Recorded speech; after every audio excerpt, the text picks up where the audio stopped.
So part one, I'm just going to go through what you call the IT paper that Jessica and I are especially working on that defines how the AMA project understands transformation based on the research literature and all the work that other people are doing.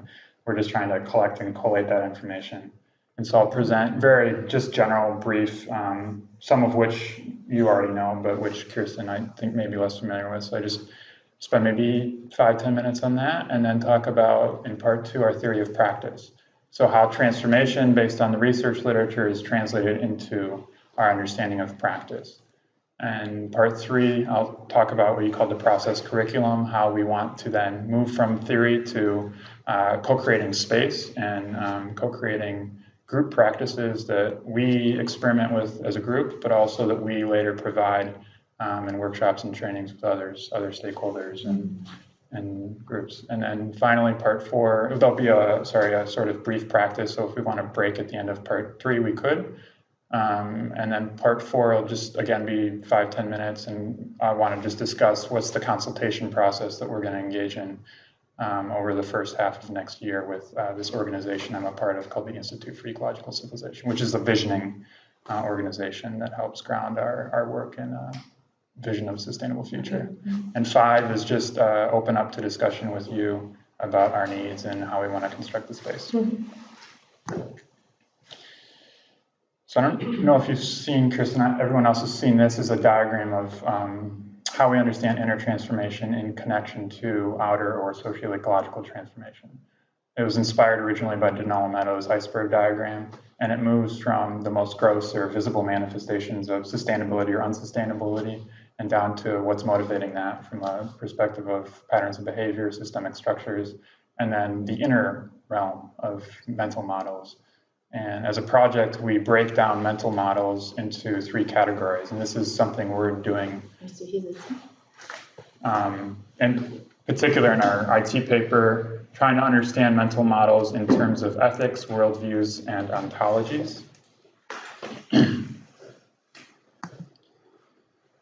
Ethics are defined as guidelines for behavior, and we've had discussion, but they include virtues, but they're not limited to virtues. They also include social contracts, morals, rights. Worldviews are broader in terms of having a system of belief or understanding about how one relates to the world, and those include, but aren't limited to, also values and environmental attitudes. And ontologies are more fundamental understandings of what exists. Mind, matter, the relationship between those. This is our relational framework to then understand mindsets and the 3 categories of ethics, worldviews, and ontologies in their relation to social and ecological systems. So what we want to do later in the project is, after mapping this understanding out in terms of research, literature, and practice, is then start looking at concrete context-specific issues and then relating the inner dimensions to the outer dimensions across different issues. So we have these embedded layers. The intersubjective is the personal, and then there are these social layers, the intersubjective, organizational, cultural, institutional, and socio-technical, and finally the Earth system, which is the ecological. So we're trying to understand the eco, social, and personal in relation to these 3 sets of ethics, ontologies, worldviews, which constitute the inner world. And then we're starting to define our normative orientation, which, as he says, is very important. We have to have a position in this field where we're not just talking about any ethics, any worldviews, any ontologies. We're clearly, because we're in the ISS within the context of sustainability, focused on ecological ethics, ecological worldviews, and ecological ontologies. So we want to cultivate those in particular and understanding what those are. You didn't really picture. So the name of the project is a mindset for the Anthropocene, and what we mean by it at this point in shorthand is ecological ethics, ecological worldviews, and ecological ontologies, because those are that's our normative orientation. And then now in the IT paper, we're starting to understand within the research field, what are these things? What are ecological ethics? So there's these 4 main traditions of radical ecological ethics. One is deep ecology, which considers spiritual, religious, and philosophical perspectives on our relationship to nature. Social ecology focuses on how our relationship to nature is shaped by social hierarchy and domination. Ecofeminism is focused on how the oppression of minority groups are also connected to oppression or domination of nature. And posthumanism is a newer field of research which considers the non-binary relation between humans and non-humans, nature and culture. So we're mapping out these different fields. But, yeah, I know. I also love this picture. Sure. Because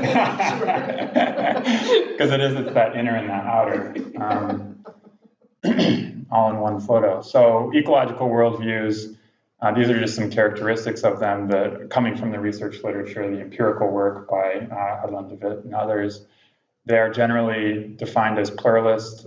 They contain both unity in diversity, focus on human nature integration, consider nature to be intrinsically, not just extrinsically valuable, and they construct a planetary ethic. Ecological ontologies, there are actually many of these. There are many worldviews, there are many systems of ecological ethics, and there are also different kinds of ecological ontologies in different traditions. Hinduism, Buddhism, Taoism, Confucianism, they all have different versions of relational ontologies where mind and matter are understood as being intrinsically related. And there are different ways to understand that, but fundamentally as a project, that's what we want to emphasize and to cultivate, as opposed to like a Cartesian ontology where mind and matter are separate or something, you know, inherently unecological. Moving from this theory of transformation and thinking about how we understand practice, the first point, just a general point, is that practice then has to be within the same context. It has to be related to socio-ecological transformation.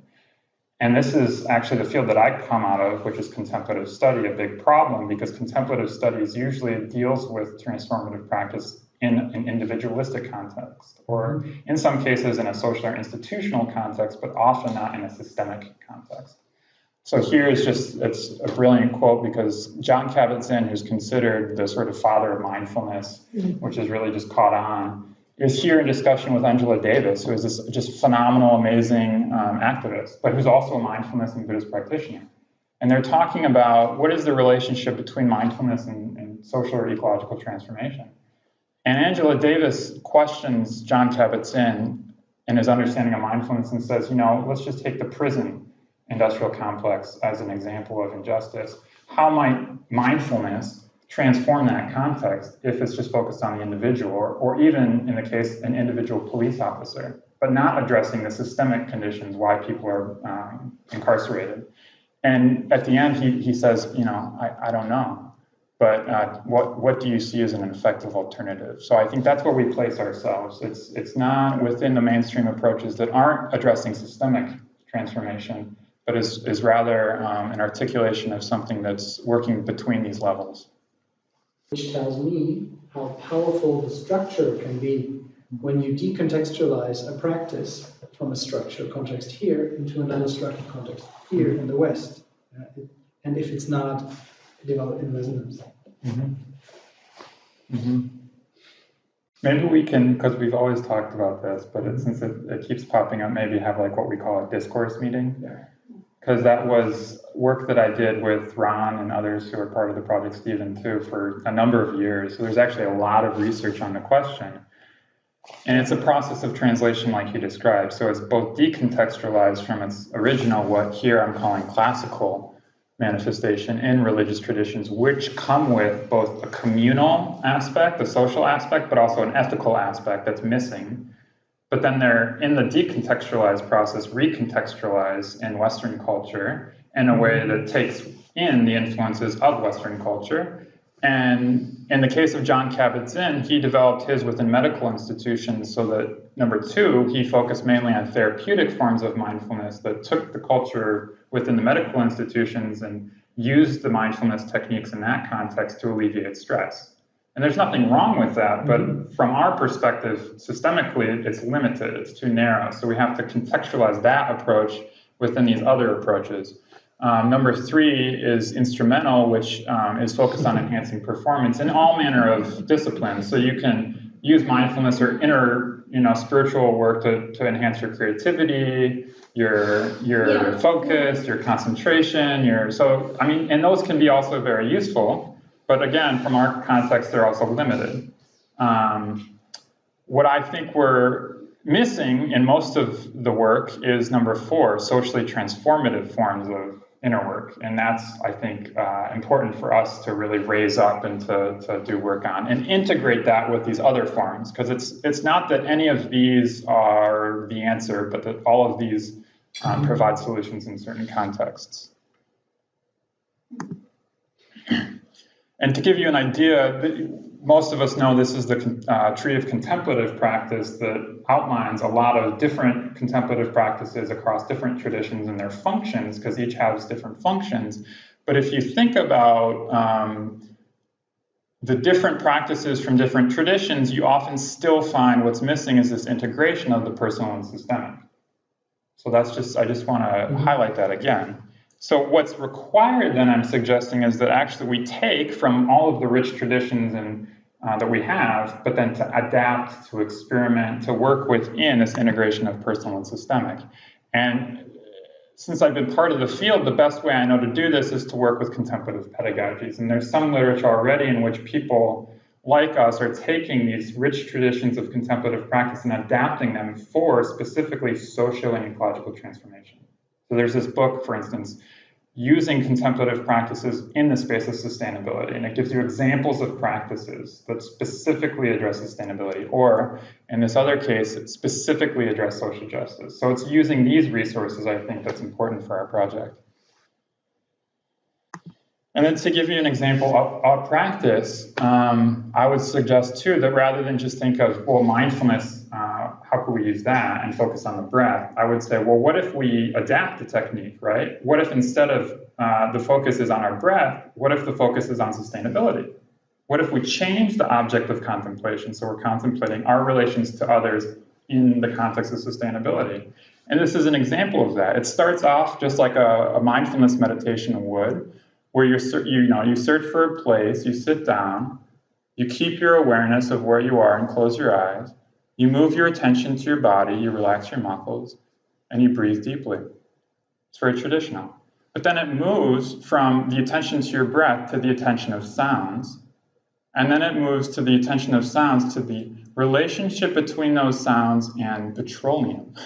And then it can ask you to consider fuel. And then, and then it asks you to consider which of those sounds is related to petroleum and which isn't. Is there a difference? Is there an imbalance? What do you think about that imbalance? It starts to allow you space to consider your relationship to these systems that are driving on sustainability. So this is just an example that I think would be really interesting in our context to start working with.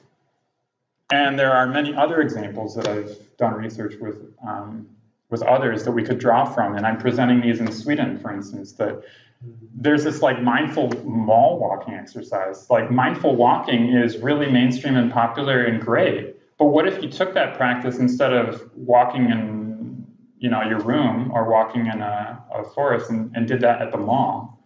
It's just fascinating, because then you start to consider your relationship to consumer objects, consumer culture, but it actually takes you through an exercise where you try to stay neutral and just be a witnessing presence about how you feel to be in the mall and to look at those things and without buying or sort of, And that's just one example. Another is the hidden life of a strawberry, where you eat a strawberry, like the raisin exercise, right? And you feel the taste and how it feels. But then it also asks you to consider, where did the strawberry come from? Who produced the strawberry? What was the sort of system of distribution, production, consumption? So these are like mindfulness sort of meditation or contemplative exercises that are in the context of sustainability that I think we can really draw from to get through to the personal, interpersonal, and systemic. These are good examples. And there are many other things I thought of that we could work on. Building resilience, visioning, decreasing prejudice. So discussion for later. And this is the end of this part. We could pause after this, but this is the practice that I was going to share with you. And it's about 10 minutes. It's a video. And it's basically like I an example like I sort of shared before, where I'm experimenting, adapting with contemplative practice in the context of sustainability. And you guys know that I am also, in addition, like a film buff, and so I just like film. And so I've been experimenting with media to try to cultivate contemplative understanding of sustainability. So what I did is like edited a video, which I'll show you in a minute. But I want to, when you watch this video, have a sort of contemplative disposition, so that before you watch, you sort of set an intention, and then while you watch, you sort of witness what's coming up in your relationship to these images on the screen, right?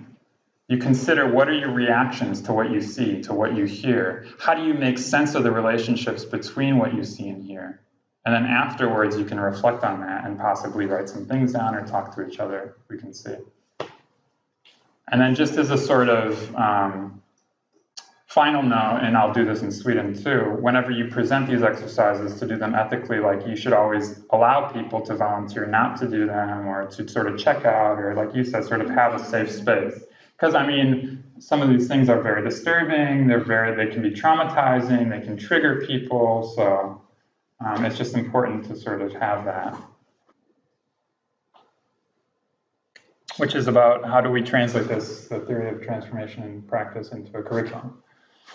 And that's just sort of beginning. I think you may have heard with some others, which I'll briefly outline. One is Eric, who's working right now. He has a guest researcher contract, we just finalized, finally, which is great. And he's going to be a fellow next year for a few months. And he's doing the first phase of mapping stakeholders and practices. So who is doing work in this area, specifically on not just inner transformation or sustainability, but the intersection of the two. So which people are experimenting, adapting, inner work, and socio-ecological transformation work. So one of the things he's already produced, the first step, was a spreadsheet of contacts to connect. He and I worked to collect who's doing what, where, and how does it meet our needs. And so he didn't just get contact information, he also explored, described what they were doing and how it related to the project and what domain, so that we have a sense for an overall map and who we want to draw from, who do we want to work with, all of that. So that's already a powerful resource that we have. Eco-Dharma in Boulder. Interesting. Oh yeah, there's another one. David Lloyd just started one after he visited the one in Spain.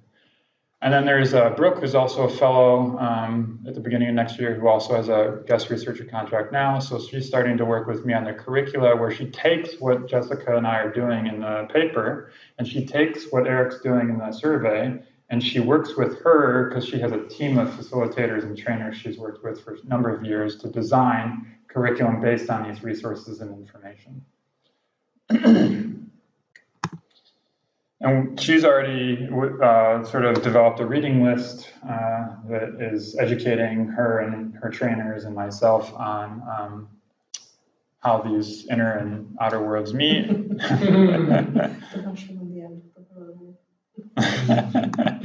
And then we're beginning to outline a paper to bring all these different resources together to map the field and find out which practices people are using around the world, and how we can package them into a sort of curriculum and provide those to different stakeholders.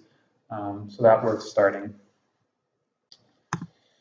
And then we have a few events next year where we can apply this curriculum. The first is in April. I just talked to Duncan yesterday, actually, and we had a really strong connection. I'm having a Skype call with them also in a few weeks to discuss a contemplative eco-cinema event where we experiment with media and contemplative practice in the space of sustainability specifically. And then also Ron Purser, who was here a couple months ago, is helping us to co-organize an event in San Francisco, where we take the curriculum which we've developed over the next 8 months, and we apply it, this will be in August, in a group of contemplative scholar practitioners and Buddhists who are experts in their own fields, who can give us feedback on what we've developed and see how we can improve it. And we've already got the funding and planning for that. Here's the call for participation that I shared with you. It's the unedited version. I'm working through your edits. And then we'll talk about this tomorrow, Man, because we are just in the preliminary phase of planning a meeting either in Korea or China to talk about how we apply the curriculum also in a context-specific way. And this is sort of like a timeline. So Eric, you saw, has already started. He's already done a mapping of the stakeholders people who are working in the field. And then Brooke is going to take that and the paper that me and Jessica are writing and work with her trainers to develop the curriculum. And then we're going to go to these workshops, like with Ron, to apply the curriculum in a group of people to get feedback. And then this is the last stage where we work within a specific context. So sustainability stakeholders interested in energy or education or agriculture, what have you, come together. We use the curriculum and we see how it works. We sort of test it. And that's at the end of next year. So that's a very quick overview of our year plan for the curriculum starting in 2019. And this is the last part, which is how does that connect to the big vision? And so we're also going to engage a visioning process with an organization that's focused on visioning. They're called Institute for Ecological Civilization. And they work across different sectors of civilization, like you were saying, Jessica. So they're trying to understand the paradigm shift, and how it manifests in these different social structures and systems. So agriculture, how would that change from, for instance, a modern paradigm like modern industrial monocultures to an ecological paradigm like agroecology or something, right? And then looking at economics, how would that change from a neoclassical or neoliberal paradigm to something else like ecological economics or steady state economics? And then we look at energy and technology, each of these sectors. And then you coordinate this vision in a coherent way that provides a picture, an image of the future, like you said, and how is modern industrial civilization, how could it change to a new paradigm, to an ecological civilization? And there is no one answer. So they're just going to engage us, the team, in a process of envisioning how we understand this within the context of our project. And that, so the goal of that is, I sort of already described, is to engage a visioning process that defines our normative orientation. So the goal is to engage a visioning process in our context. So how do we understand ecological civilization, or the paradigm shift, or right, the bigger, broader vision, the 50-year vision, sort of. How that could happen, we've bounced ideas already at Ecodharma around, is to identify questions for our project that could guide action on sustainability in ways that are informed by the ecological paradigm. And we talked about creating a facilitation guide. So a guide of questions that would be specific enough to guide and broad enough to encompass a diversity of perspectives and approaches. And we would use this in the trainings and workshops that we give. And sort of concretely, we, like I said, would like to collect these questions in the next 6 months when we engage the consultation process with EcoCiv in a book. So the output is to compile the questions in a facilitation guide that we use in trainings and workshops, and allows a way to guide stakeholders to clarify, no matter their context, right, how might this relational approach that we're developing as a project be helpful? How could it spur their thinking? How could it allow them to be more creative? That's all. And in terms of concrete next steps, I think we just need to have a meeting where all of us in the room meet all of the EcoCiv staff, and then establish this as a sort of common project, and then just schedule meetings for next year. And we can talk about what that looks like. I just wrote what we had already discussed as potentials, which is that maybe we just as a team meet at the Institute for an hour or two, once or twice a week, to do our own visioning work. And then that's supplemented or guided by EcoCiv once a month by spending a couple hours on the phone, like Zoom or Skype, so that they're part of that process too. Man, you look like you have a question. You like your classic pose. thinking, Man. All right. We don't have to decide now, but I would like at the end of either today or tomorrow just to talk about this so that I can send an email if we agree to the Institute to schedule a call in the first 2 weeks of December before everybody breaks for holiday. That's the only to-do I have for all of us. And at this point, I actually just want to open it up for what you would like to do next. But I have a couple of questions that we might want to integrate, but it's up to everybody about how we might develop a group practice. This is just I'm sure you have so many other examples, but community guidelines sort of when we want to develop a culture of practice, what we might want to do. And you had already mentioned these before about how to relate to each other, to be honest, to create a safe space. And these are ways of principles almost of doing that in multicultural settings. Practice mindful listening, refraining from blaming, shaming self and others. So I can share this later too, but those give you some ideas. And as for the project, here are some, I think, questions that would be helpful to consider or keep in mind. One is, how do we align this understanding of transformation in the IT paper with the group practice? How do we make these things coherent, which is what you said in your email? Also, how does our group practice advance both our conceptual and embodied understanding of sustainability, theory and practice? And how can it feed into the design of the curriculum so that these things are coherent, so that we experiment and adapt practices in our group to what we're doing in the curriculum? And just having an open discussion about what is the purpose of our group practice and the purpose of our curriculum. And then finally, how do we document the effects of the group practice so that they can be shared publicly?